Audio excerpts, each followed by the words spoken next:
자, 오늘은요, 냉전의 완화에 대해서 보도록 할 건데요. 우리가 지난 시간에 냉전이라는 거는 2차 대전 이후에 너 자본주의 미국 편으로 올래? 사회주의 공산주의 소련 편으로 올래? 이렇게 미국과 소련을 중심으로 두 진영으로 나뉘어서 으르렁대는 뭔가 이렇게 한판 크게 붙을 것 같은 그런 분위기 가 조성되는 이러한 상황을 냉전이라고 했잖아요. 근데 그 냉전이 이제는 조금씩 이제 완화되는 그러한 내용들을 볼 텐데, 자, 요거 보기 전에, 냉전 시기에도 어떠한 세계, 어떠한 세력이 새롭게 등장을 했다라는 거를 이제 보려고 하는데요. 자, 이 세력은요, 어떤 세력이냐면, 아시아와 아프리카 대륙은 대부분 식민지를 겪고 있었죠. 우리나라도 예외는 아니었고. 근데 그 식민지 국가들이 새롭게 독립을 하게 돼요. 그러면 이 수많은 독립국가들을 또 역시나 미국과 소련이 가만둘 일이 없겠죠. 야, 우리가 도와줄 테니까 우리 편으로 들어와. 뭐 이딴 식으로 자꾸 이래라 저래라 자꾸 뭔가를 강요하고 간섭하려고 하는 거예요.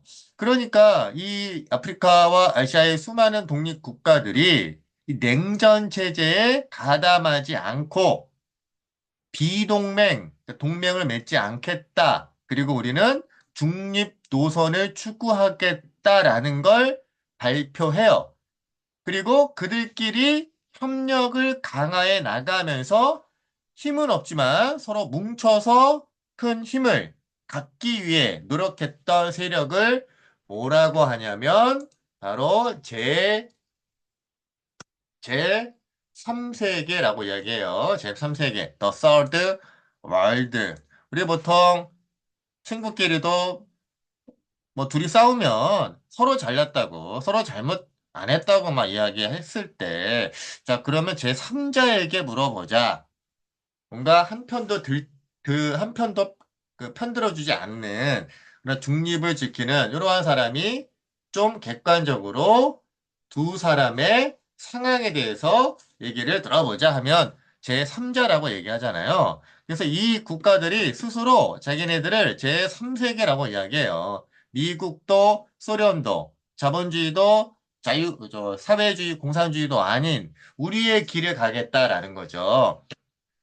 자, 그러면 이 제3세계가 처음 등장하게 된 계기는, 자, 우리 인도와 중국 하면, 인도는 영국의 식민지를 받고 있었고요. 중국은 뭐 식민지를 받지는 않았지만, 공산주의 국가가 되면서 또 소련이 자꾸만 간섭하려 그러는 것 같아. 그러니까 이 중국 입장에서는 그 누구의 간섭을 받는다는 거는 자존심이 상하는 일이에요. 그리고 인도 역시도 갖고 있는 역사와 전통이 아주 훌륭하고, 그리고 땅덩어리나 인구로 봤을 때 어디 가서 꿀리지 않아요. 그러니까, 인도와 중국 이 두 나라의 지도자가 만나서, 야, 우리 평화 원칙 5원칙을 합의하면서 우리는 우리의 길을 가겠다. 영국이나 미국, 소련, 이제 두 나라 간섭하지 말아라. 뭐 이러한 태도를 취하게 돼요. 자, 이러한 분위기 속에서 드디어 우리가 중요하게 봐야 될 회의가 바로 만둥회의야. 만둥. 자, 만둥이라는 지역은요. 어느 나라냐면 인도네시아예요. 인도네시아 만둥. 여기에서 회의를 했는데 무려 한 27개 나라, 29개 국가가 이 회의에서 뭔가를 결의를 하게 돼. 자, 이 결의 내용이 중요해요. 뭘 결의했냐면, 우리 아까 인도와 중국의 네루와 저우알린라이라는 지도자가 평화원칙 5원칙을 합의했잖아. 근데 이제 이 만둥에 모인 신생 아시아 아프리카 독립국가들의 지도자들은 5개 가지고는 좀 부족하다. 5개 묻고 5개 더. 5 플러스 5. 자, 5 곱하기 2. 자, 몇 원칙이겠니? 평화 10원칙을 발표하고 이거를 결의해요. 이 이 결의의 주된 내용을 보면 제국주의, 식민주의에 반대한다. 제국주의 국가가 식민 통치하는 거 당연히 반대하겠죠? 이 나라들은 대부분 식민주로부터 독립을 했기 때문에. 그리고 분쟁의 평화적 해결 등을 강조한다. 라는 내용 등등이 있는데, 자, 요 평화 원칙, 평화 10원칙의 내용은요, 우리 교과서, 어, 자, 우리 학습지 잠깐 보고 가실게요. 자, 자, 여기 내용 볼게요. 평화 10원칙이라고 이렇게 나와 있죠. 요거. 요거 어느 나라에서 했다고요? 인도네시아 반둥에서 무려 무려 몇 개 국가가 이 반둥회의에 참여했냐면, 여기 29개 국가가 이렇게, 29개 국가가 대표들이 모여서 평화 10원칙을 결의했는데, 여기 모인 국가들은 대부분 아프리카와 아시아의 독립국들이었고, 이들은 자본주의든 공산주의든 어떤 편에도 가담하지 않는 비동맹 중립 노선을 추구한, 자, 어떤 세계? 그렇죠. 제3세계 국가들이에요. 그래서 야, 우리끼리 빨리 뭉치자 해서 어디에 모일까? 자, 인도네시아 반둥에서 모이자 해서 29개 국가가 모였고 여기서 평화 10원칙을 결의했는데 자, 평화 10원칙에 대한 내용 여러 가지 내용이 있어요. 뭐 제목에서 보는 것처럼 평화적인 거 중시하겠죠. 국제 분쟁이 있을 때 평화적으로 해결하자 뭐 이런 것들이 있고 그리고 타국의 내정 불간섭 뭐 이런 것도 있네요. 다른 국가 특히 미국이든 소련이든 우리나라에 간섭하지 마. 뭐 이런 거죠. 뭐 이러한 내용들이 이 평화시 원칙과 같은 내용들이 인도네시아 반둥에 모인 29개의 제3세계 국가들에 의해서 이 원칙이 발표되고 결의가 된 거예요. 자, 그럼 다시 올라가면 자, 이렇게 제3세계 국가들 평화 10원칙 결의하고 또 비동맹 회의를 개최해서 서로 간의 협력을 이렇게 다짐하고 있네요. 자, 그렇게 되니까 얘네들, 이 제3세계 세력을 무시할 수 있겠니? 무시하기 힘들겠죠. 힘이 모인 인구만 해도 굉장히 많잖아. 물론 이제 아직까지는 각 나라별로 보면 경제력으로 보나 군사적으로 보나 힘이 크진 않지만 뭉치면 또 엄청난 파워를 갖게 되는 거죠. 자, 이렇게 이제 제3세계 국가가 등장하고 그들끼리 협력을 하면서 나름대로의 큰 세력을 형성해 가다 보니까 미국과 소련을 중심으로 하는 이 냉전 체제가 점점 어떻게 돼? 완화되기 시작을 해요. 자, 그러면 이 냉전의 완화, 여러 가지 완화의 상황들이 있는데, 자, 일단 먼저 공산주의 진영을 이끌었던 소련. 자, 그 소련이 동유럽 국가들, 자, 이 동유럽 국가들 대부분을 소련이 직접적으로 통제하는 이러한 상황이었는데, 이 동유럽 국가들 대다수의 국가들이 이제는 소련의 간섭과 통제로부터 우리는 벗어나겠다. 즉, 우리나라에게 자유를 달라는 자유화 운동을 전개해 나가게 돼요. 특히 동유럽 국가, 여러 국가들 중에서 체코 같은 나라가 가장 자유화 운동을 먼저 시작을 해요. 자, 근데 이 체코의 이런 독립운동, 소련으로부터 자유를 원하는 이러한 운동을 소련이 처음에는 막 무자비하게 엄청난 군사를 동원해서 짓밟고 강경 진압을 하기도 했어요. 자, 우리 교과서 이와 관련된 내용 잠깐 한번 보고 가실게요. 아까 우리 그 제3세기 등장하게 된 그 배경 중에 하나, 우리 인도의 네루, 중국의 저우할라리가 이렇게 만나가지고 악수하고 있네요. 우리는 미국이든 소련이든 어느 지형에도 가입하지 않겠다라는 내용을 이야기했고요. 그리고 이제 만동에 의해서 이렇게 수많은 사람들이 모여서 평화 10원칙을 발표했다라는 거. 자, 그리고 이제 냉전이 완화되는 과정에서 자, 방금 쌤이 얘기했던 동유럽의 공산주의권 국가들이 이제 소련으로부터 우리는 완전히 자유를 원한다라는 자유화 시위가 일어나 특히 체코슬로바키아의 프라하 여기 이제 프라하에서 이런 시위를 하는데 여기 보세요. 탱크 호가 이렇게 나와 있죠? 이러한 자유화 운동을 막 탱크를 막 수백 대 동원해가지고 무력으로 강경 진압해서 많은 또 희생이 있기도 해요.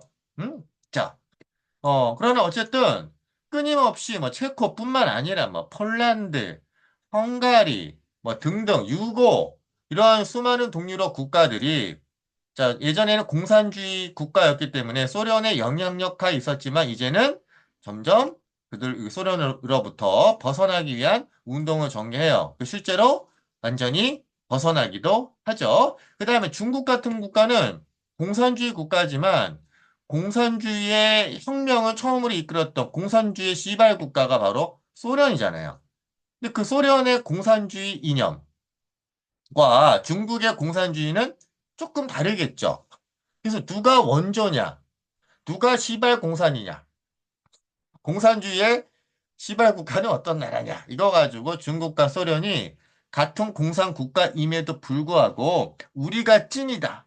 너희들은 짝이다. 너희들은 우리 따라하는 거다. 우리 공산주의가 진짜다. 뭐 이런 거 가지고 막 자꾸 싸워요. 자, 게다가 중국과 소련은 국경을 맞대고 있다 보니까 국경 가지고도 서로 더 이게 여기까지가 내 땅이다. 뭐 이런 거 가지고 싸우는 거예요. 그러니까 공산주의 국가들도 옛날에는 소련을 중심으로 막 뭉쳤는데 이제는 중국이 소련의 반기를 들면서 이제 나름 뭔가 이 공산주의권 국가들 중에서 가장 강력한 국가로 중국이 대두하게 되는 거죠. 이러면서 소련 중심의 공산주의 진영이 뭔가 분열의 분위기, 분열의 조짐이 보이는 거죠. 그리고 자유민주주의, 자본주의 쪽에도 보면요. 북대서양 조약기구, 이거 영어로 뭐라고 했죠? North Atlantic, 나토라고 했잖아요. 근데 여기에 가입했던 국가 중에 프랑스가 자 여기를 과감하게 탈퇴하고요. 독자 노선을 선택하는 거예요.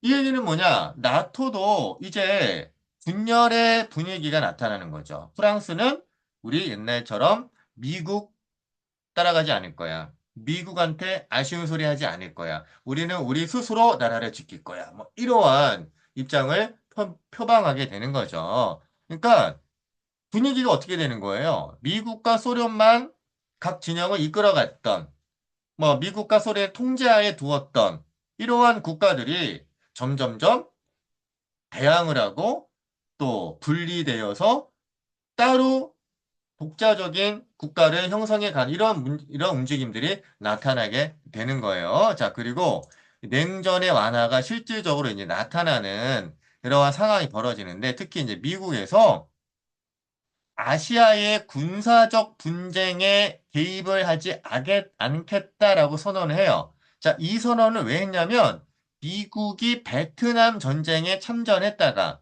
사실상 항복하고 나왔죠. 철수했죠. 자, 이걸 보면서 겪으면서 미국은 깨달은 거예요.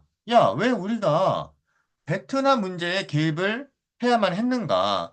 결국 우리 미국의 군인들만 베트남에 가가지고 대죽음 당하고 전쟁 이기지도 못하고 왜 굳이 미국이 베트남이 공산주의가 되던 말던 간섭을 해야 되는가? 미국 입장에서도 이거 피곤하다. 라는 생각을 하게 되는 거예요. 자, 그때 미국의 대통령이 누구냐면 바로 유명한 닉슨이에요. 닉슨. 그래서 이런 닉슨의 정책을 역시 녹트린이라고 하겠죠. 닉슨 정책, 닉슨 닥트린.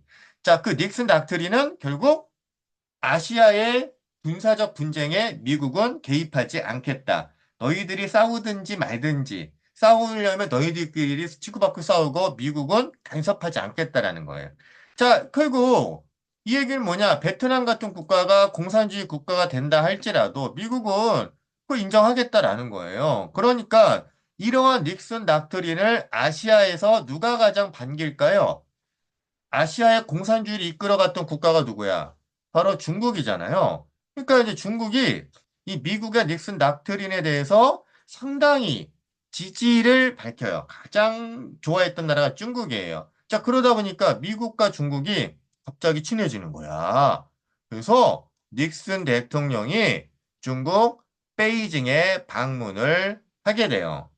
방문해서 일단 서로 친하게 지내야 되니까 가서 어떤 스포츠를 닉슨 대통령이 중국 지도자하고 하게 되죠. 이 스포츠는 중국이 가장 잘하는 종목 중에 하나죠. 자, 이 스포츠는 뭘까요? 그렇죠. 탁구죠. 탁구를 중국 사람들은 핑퐁이라고 이야기해요. 핑퐁. 그래서 이거를 핑퐁 외교라고 하죠. 그래서 탁구 한 판 치고 서로 주고 받고 왔다 갔다 하면서 야, 우리도 이제 정식으로 국교를 수립하자. 옛날에는 중국이 공산주의 국가였기 때문에 미국과 같은 자본주의 진영은 절대 국교를 맺지 않았는데, 이제부터는 우리도 국교를 맺고 교류하자. 뭐, 이러한 분위기가 나타나면서 냉전이 완화되어 가는 거죠. 자, 그리고 미국과 소련 이 두 나라가 또, 협정을 맺는데 군비를 축소하자는 협정. 서로 군비 줄여가지고 전쟁하지 말자. 자, 그리고 서독. 동독의 서쪽이었던 자본주의 진영 국가죠. 서독도 소련과 불가침 협정을 또 체결하네요. 우리 예전에 독일이 소련과 불가침 협정 체결했다가 독일이 배신 때리고 2차 대전 때 침공하는 바람에 또 소련이 격이 열받아가지고 두 나라 간에 엄청난 전쟁을 했잖아요. 2차 대전 때. 특히 이제 레닌그라드에서 엄청난 전투가 벌어졌잖아. 이제 그런 경험이 있기 때문에 이 서독도 소련과 침략하지 말자는 협정을 맺어요. 그만큼 서독과 소련의 사이가 좋아질 수 있겠죠. 자, 그리고 이뿐만이 아니라 서독은 내각 책임제였기 때문에 지도자가 총리예요. 자, 그 총리가 동독과 또 동유럽에 있는 대부분의 나라들은 공산주의 국가잖아요. 이런 공산주의 국가였던 동독 그리고 동유럽 국가들과 좀 친하게 지내겠다라는 이러한 정책을 표방해. 이거 뭐라고 하냐면 동방 정책이라고 이야기해. 동방. 그러니까 동쪽 지방의 공산권 국가들과 소독도 친하게 지내겠다라는 정책이 바로 동방 정책이에요. 자, 이러한 것들 모두가 다 결국 냉전을 어떻게 해 간다? 완화시켜 간다라고 볼 수 있는 내용이라고 볼 수 있겠죠. 자, 그래서 다시 교과서 보면요. 우리 닉슨 닥트린 1969년에 닉슨 닥트린이 이제 발표가 돼요. 닉슨은 누구라고요? 미국의 대통령인데 자, 이 닥트린, 이 정책은 뭘까요?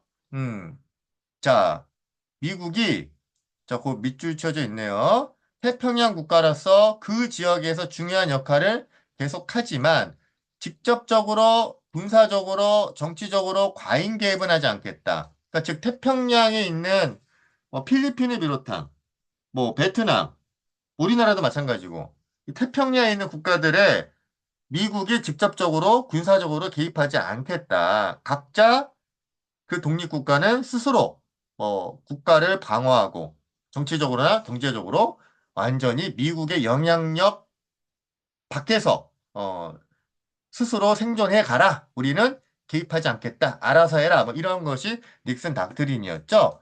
여기 69년이에요. 그래서 1970년대부터는 냉전이 정말 끝나지 않을 것 같았는데 1970년대부터 닉슨 닥트린을 시발점으로 해서 냉전이 완화돼요. 자, 이런 닉슨 닥트린은 어느 국가가 가장 환영했다고요? 아시아에 있는 이 중국이겠죠. 그 중국의 지도자와 미국의 닉슨 닥트린이 이렇게 서로 이제 베이징에서 국교를 수립해요. 탁구 치는 장면은 없지만 또 둘이 탁구도 한 판 쳤고요. 그러면서 이거를 핑퐁 외교라고도 한다. 그리고 아까 우리 동독 총리와 서독 총리의 만남, 이렇게 두 동서독 총리가 만나면서 냉전이 완화되고 있고요. 또 핵무기 실험을 참관하는 프랑스의 드골 대통령. 자, 이 프랑스는 이제 뭐 핵무기도 만들고 하면서 나토에서 탈퇴하는 모습들. 자, 이거는 또 미국 중심의 그런 조직 동맹체들이 점점점 분열되는 모습을 또 보여준 거죠. 자, 이렇게 우리가 냉전 체제가 1970년대쯤부터 이제 완화되어 가는 모습들 살펴봤고요. 다음 시간에는 이제 냉전이 완전히 끝나고 또 다른 세계적인 사회 분위기가 어떻게 가는지에 대한 내용은 다음 단원에서 살펴보도록 할게요. 자, 오늘은 여기까지.